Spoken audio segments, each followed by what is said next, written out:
নমস্কার, আমি জ্যোতিষতন্ত্র পি কুমার বলছি মন্ত্রের যন্ত্র থেকে।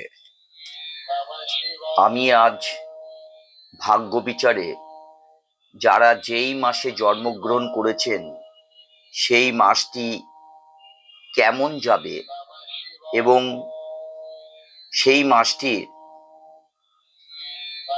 আপনার কোন বছরে ভাড়া আছে এবং কতদিন বাঁচা উচিত, এই ব্যাপার নিয়ে কিন্তু আমি আলোচনা করব। আর এই আলোচনা করার আগে যদি আপনারা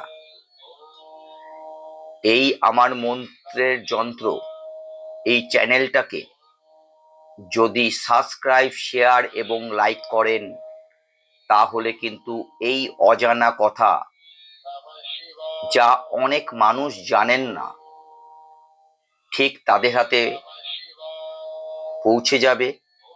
তারা জানতে পারবেন তারা কোন মাসে জন্মগ্রহণ করেছেন এবং তার জীবনটা কেমন হতে পারে। তাই জন্ম মাস বিচারে আমি খুব ছোট্ট করেই বলছি,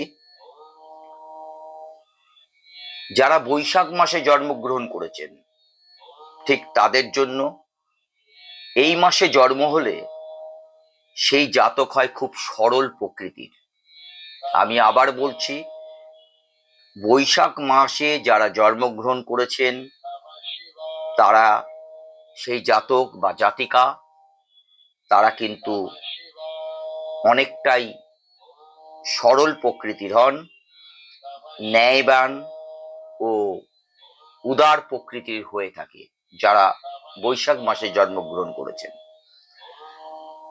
স্বাধীনভাবে সৎ পথে এরা উপার্জন করে থাকে। এদের জীবনে 12, 27 এবং 45 বছর যখন বয়স, এই তিনটে, একটা হচ্ছে 12, একটা 27, একটা 45 বছরে কিন্তু এদের একটা ভাড়া থাকে। তা থেকে যদি মুক্তি ওনারা পান, সেই ক্ষেত্রে 70 বছর পর্যন্ত কিন্তু বাঁচেন।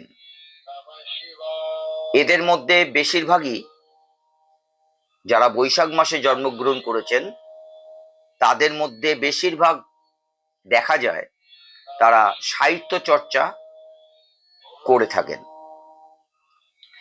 এই বৈশাখ মাসে যারা জন্মগ্রহণ করেছেন এই মাসের জাতিকারাও সরল প্রকৃতি হয়ে থাকেন।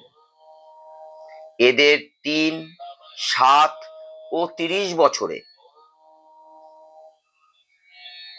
যদি ভাড়া কেটে যায় তাহলে তারা 90 বছর অবধি বাঁচতে পারেন।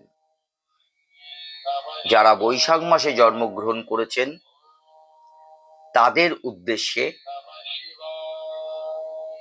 আমি আপনাদের জানালাম।